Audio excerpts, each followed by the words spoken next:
Ne kabahat yaptı benim halkım. Bollarına kalıp, çöküşüp yollar içine. Aman apaya, dayanmak gerek. Olmağaydı bu cinkler, olmağaydı bu sürgünlükler, olmağaydı bu gurbetlik.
Çeşmeler kurudu, içmeye su da kalmadı.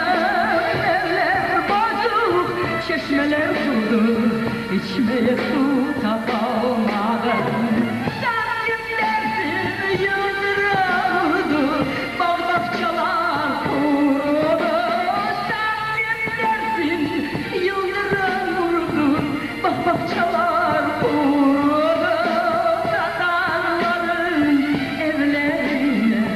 Yavrular gelip sokuldu.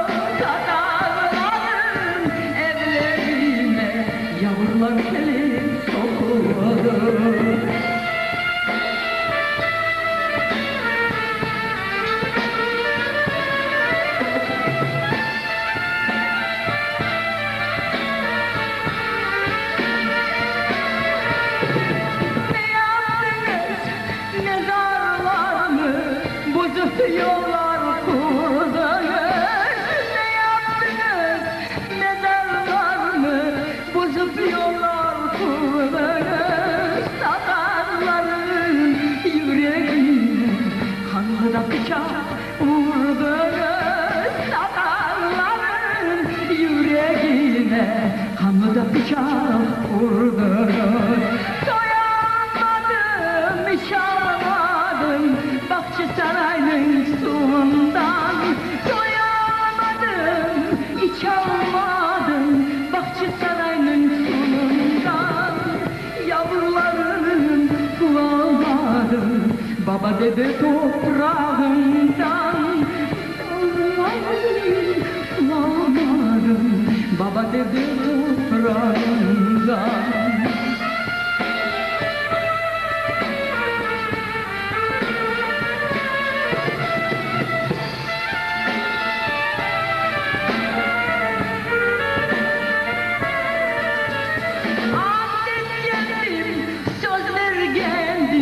Milletim için can vermeye geldim, söz verdim.